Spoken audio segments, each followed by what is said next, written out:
नमस्कार, नमो नारायण।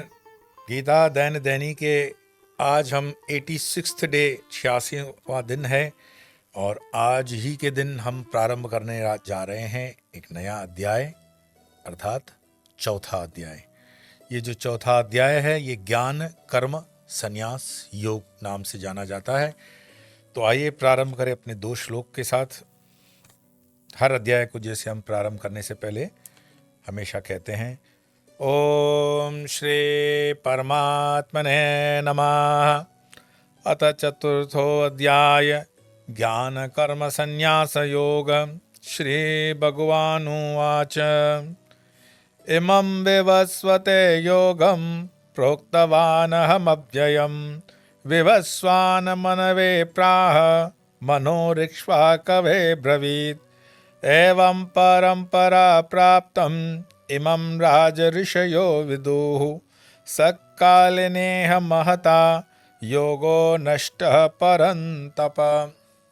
अर्थात चौथे अध्याय में प्रथम 2 श्लोकों में भगवान कहते हैं कि मैंने इस अव्यय योग को सूर्य से कहा था, सूर्य ने अपने पुत्र वैवस्वत मनु से कहा था और मनु ने अपने पुत्र राजा इक्ष्वाकु से कहा था।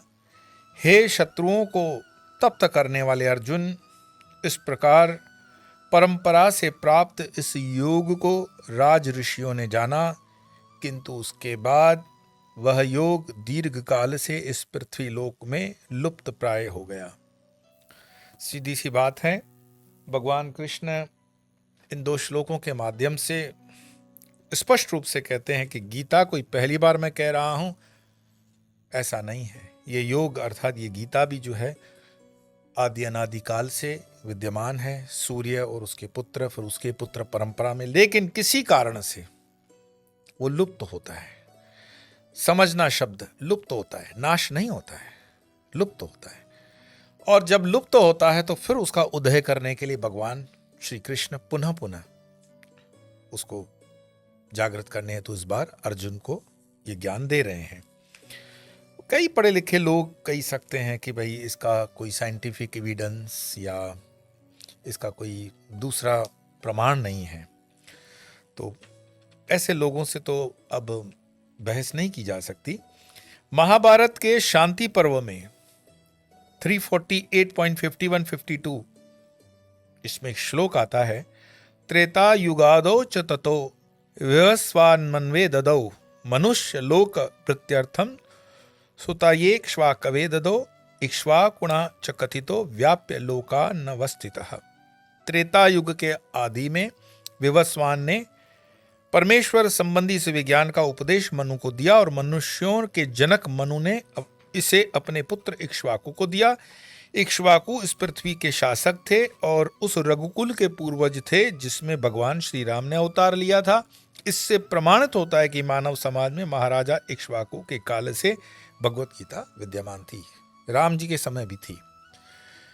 कोई कॉपीराइट थोड़ी है कि गीता हमारे गुरु ने प्रमोट की तो वो एक पर्टिकुलर ऑर्गेनाइजेशन उसका छपवाएगा और बांटेगा और कहेगा कि हमने गीता के ऊपर कॉपीराइट ले लिया। नहीं, सनातन की यह विशेषता रही है कि सनातन व्यक्ति विशेष या व्यक्ति आधारित धर्म नहीं है। सनातन था, है और रहेगा, और उसको खड़ा करने के लिए हम सिर्फ निमित्त मात्र बनते हैं। बस हमारे अंदर उतनी हम्बलनेस होनी चाहिए, विनम्रता होनी चाहिए कि गीता के लिए जिन महात्माओं ने काम किया है उनको धन्यवाद। लेकिन गीता पर कोई पहली बार काम कर रहा है, ये सरासर झूठ है। एक गणना मैं आपसे शेयर करना चाहूंगा, कैलकुलेशन, कि इस समय कलयुग के केवल 5000 समथिंग साल व्यतीत हुए हैं, जबकि इसकी पूर्ण आयु 4,32,000 वर्ष की है। और उसके पूर्व द्वापर युग 8 लाख वर्ष का था और उसके पूर्व भी त्रेता युग 12 लाख का था। और इस प्रकार लगभग 20,05,000 वर्ष पूर्व मनु ने अपने शिष्य पुत्र इक्ष्वाकु से, जो उस पृथ्वी के राजा थे, श्रीमद् भगवत गीता कही। कितने? 20,05,000 साल। वर्तमान मनु की आयु लगभग 30 करोड़ 53 लाख वर्ष अनुमानित की जाती है, जिसमें से 12 करोड़ 4 लाख वर्ष बीत चुके हैं। यह मानते हुए कि मनु के जन्म के पूर्व भगवान ने अपने शिष्य सूर्यदेव विवस्वान को गीता सुनाई तो मोटा अनुमान है कि गीता कम से कम 12 करोड़ 4 लाख वर्ष पहले कही गई और मानव समाज में यह 20 लाख वर्षों से विद्यमान रही है। मुझे पता है कि जब इसमें कोई सूडो सेकुलरिस्ट सुन रहा होगा तो उसके कान के धुएं निकल रहे होंगे, क्योंकि इतनी गणना तो अंग्रेजों ने भी 2024 तक की दी है और हम खुश हैं उसमें से। यहाँ तो 20 लाख सालों की बात चल रही है। और ये जो वर्तमान की गीता है ये 5000 समथिंग, जैसे मैंने कहा कि इस वर्ष पूर्व अर्जुन ने पुनः कहा, और गीता के अनुसार इसके वक्ता भगवान कृष्ण हैं और उसके कथन अनुसार ये गीता इतिहास का मोटा अनुमान है। ये बहस नहीं हो सकता है। बहस इसीलिए नहीं हो सकता है कि शास्त्रों पर जो संशय करता है वो ऐसा ही है कि वो अपने माँ से पूछे, जो मम्मा आप बता रहे हो ये मेरे पप्पा हैं, तो सचमुच में मेरे पप्पा हैं? तो ऐसे प्रश्न नहीं करते हैं, इसको हम अति प्रश्न कहते हैं।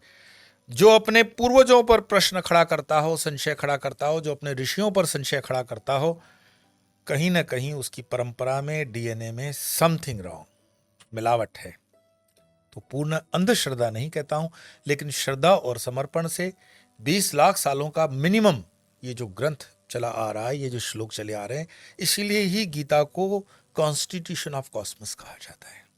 कितनी बार पृथ्वी यहाँ से वहाँ हुई, कितने उसमें पेंजियास की क्रिएशन के कंसेप्ट आए, कितनी बार विघटन हुआ, घटन हुआ, सुनामीज आई, ये हुआ वो हुआ, लेकिन ये ज्ञान वहीं का वहीं है। तो इसकी जो शुरुआत वो बताते हैं कि मैंने इस अव्यय योग को सूर्य से कहा था। अब अव्यय योग क्यों कहा गया है? आज मैं देख रहा था गीता तत्वालोक पूज्यपाद ब्रह्मलीन स्वामी पूर्णानंद तीर्थ श्री उड़िया बाबा जी के नाम से वो ज़्यादा जाने जाते हैं। उड़िया बाबा जी अपने गीता के माध्यम से कहते हैं कि जैसे द्वितीय अध्याय में सांख्य योग या ज्ञान योग का तथा तृतीय अध्याय में कर्म योग का निरूपण हुआ, तो चतुर्थ अध्याय में ज्ञान योग की परंपरा का बतलाएंगे और अवतारवाद का भी प्रतिपादन करेंगे। तो चतुर्थ अध्याय में ज्ञान योग की परंपरा, किसी की भी परंपरा ली गई, इसी की हम बात करते हैं ना कि भाई आप जो बात करते हो ये परंपरा किसने शुरुआत की, आपके बताइए। जब पुराने ज़माने में रिश्ते होते थे लड़कियों लड़कों के, तो पूछा जाता था कि आपके दादाजी बताइए, आपके पिताजी बताइए, आपके खानदान के कुछ और अचीवमेंट्स बताइए, वो लीगेसी की बात होती थी। तो सनातन धर्म की, मैंने जैसे कि कहा कि व्यक्ति आधारित धर्म नहीं है, सनातन वैदिक धर्म है और इसके रचयिता कोई व्यक्ति नहीं है, इसलिए ये परंपरा चलती रहती है। एक व्यास नहीं है, व्यास परंपरा है। जब हम कहें कि महाभारत व्यास ने लिखा, तो जोधपुर में कम से कम 5000 व्यास परिवार मेरे मित्रों में आते हैं। तो वो व्यास और वो व्यास में क्या कनेक्टिविटी है कि वो व्यास उस परंपरा का हिस्सा है। ऐसे विश्वामित्र की भी परंपरा होगी, ऐसे अत्रि की परंपरा होगी, ऐसे वशिष्ठ की परंपरा होगी। हमारे यहाँ सप्तऋषि, फिर सप्तऋषि के नीचे वाले ऊपर ऋषि, ऐसी परंपरा की सीढ़ियां हैं। और पाश्चात्य जगत के साथ मैं कोई कंपैरिजन इसीलिए नहीं करता हूं कि जब हम किसी के साथ तुलना भी करते हैं, कंपैरिजन भी करते हैं, इसका मतलब है कि हम उसको कहीं महत्व दे रहे हैं। पाश्चात्य के विज्ञान को मैं स्वीकार करता हूं, पर पाश्चात्य का अध्यात्म भारत के सनातन धर्म के कंपैरिजन में कहीं खड़ा नहीं है। उनके अध्यात्म को अपने अध्यात्म से जोड़ना हमारी मूर्खता है, हमारी लघुता ग्रंथि है, हमारा इन्फीरियर कॉम्प्लेक्स है। हम अध्यात्म में उनसे श्रेष्ठ थे, श्रेष्ठ हैं और श्रेष्ठ रहेंगे, क्योंकि ये अध्यात्म की वो भूमि है, एकदम तैयार भूमि। जैसे कहते हैं ना, खेत तैयार हो, बीज डाले नहीं कि वो उगने शुरू हो जाते हैं। पाश्चात्य में इस तरह से, वेस्टर्न वर्ल्ड में इस तरह से अध्यात्म कभी भी नहीं होता, बहुत मेहनत करनी पड़ती है। इसलिए ही वहाँ के लोगों में भोग की जो वृत्ति है उसको तो हम पकड़ सकते हैं। कोई भी चीज़ आपको मार्केटिंग करनी हो, तुरंत उसके लिए पूरा मार्केट खुल जाएगा, लेकिन अध्यात्म के लिए वहाँ बहुत कम स्पेस है। और भारत उसके लिए केवल अध्यात्म की ये भूमि है, भोग की भूमि नहीं, योग की भूमि है। ये कृषि की भी भूमि है, ये ऋषि की भी भूमि है। तो जैसे उन्होंने कहा भगवान कृष्ण ने कि मैंने इस अव्यय योग को सूर्य से कहा था और सूर्य ने अपने पुत्र वैवस्वत मनु से कहा था। अब जो लोग कहते हैं कि मनु यानी मनु ईश्य, हम मनुष्य है ना, मनुष्य तो बड़ा महान है। मनुष्य, हमारे जो पूरी जो वंशवली आती है, प्रणाली आती है हमारे सृजन की, उसके शुरुआत में है मनु। मनु एक व्यक्ति नहीं है कि उसने उठाया कि आदम और हवा है बस उसमें से बच्चे पैदा हो गए और फिर आगे बढ़ते गए। नहीं नहीं, ये कंसेप्ट वो जो पढ़ते हैं और जो कहते हैं उनके लिए सही है। हमारा जो कंसेप्ट है, अगर सनातन के हिसाब से आप पढ़ोगे तो वो कंसेप्ट थोड़ा चेंज होता है और लॉजिकल भी लगता है। ऐसा नहीं है कि भाई स्वर्ग में से निकल रहे थे और वो उसने कहा कि ये सेब खा लो, सेब खा लिया तो ज्ञान आ गया, ज्ञान आ गया तो फिर उसको लात मार के नीचे भेज दिया। तो उसको उतना ज्ञान नहीं था कि सेब नहीं खाना, तो सेब लगाया क्यों फिर जब खाना ही नहीं था? तो ये विवाद खड़ा हो जाएगा। पर ठीक है, मतलब ये धर्म को डरा करके समझाने की बात है कि भगवान कहे कि वो चीज नहीं खाना तो नहीं खाना। अब भगवान ने ये भी धंधा कर लिया कि ये खाना और ये न खाना।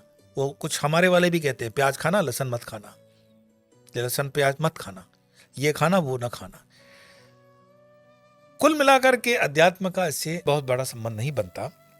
बट हाँ, वैवस्वत मनु ने अपने पुत्र इक्ष्वाकु से ये कहा और आगे कृष्ण कहते हैं कि हे शत्रुओं को तप्त करने वाले अर्जुन, इस प्रकार परंपरा से प्राप्त है, एक प्रोसीजर है, एक पूरा लेगेसी है, एक पूरी उसकी लाइनेज है, परंपरा से प्राप्त इस योग को राज ऋषियों ने जाना। किन्होंने जाना? राज ऋषि। जनक राज ऋषि हैं।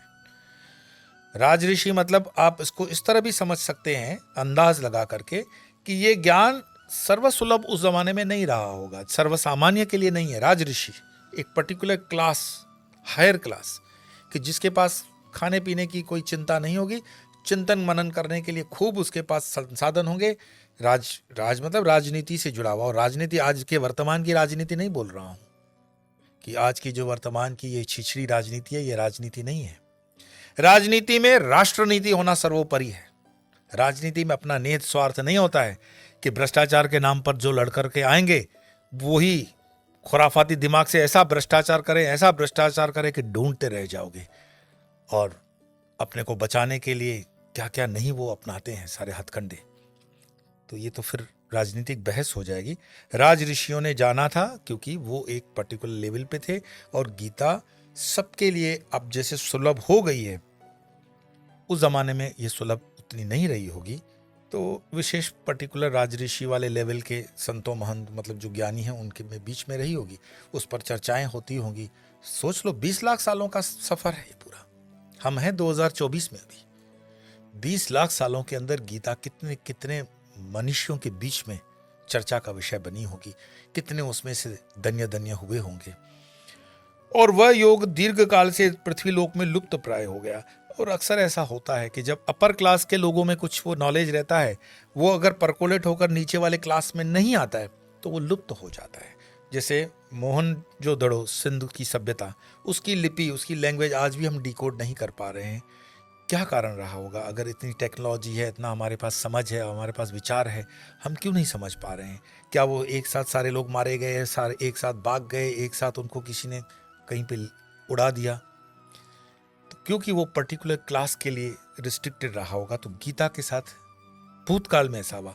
वर्तमान में गीता प्रेस गोरखपुर ने जो काम किया है गीता के लिए, नमन करने को मन कर जाए ऐसा कार्य किया है। आइए आज के इन प्रथम 2 श्लोकों को हम पाठ करके विराम देते हैं। ओम श्री परमात्मने नमः। अथ चतुर्थो अध्याय ज्ञान कर्म संन्यास योग।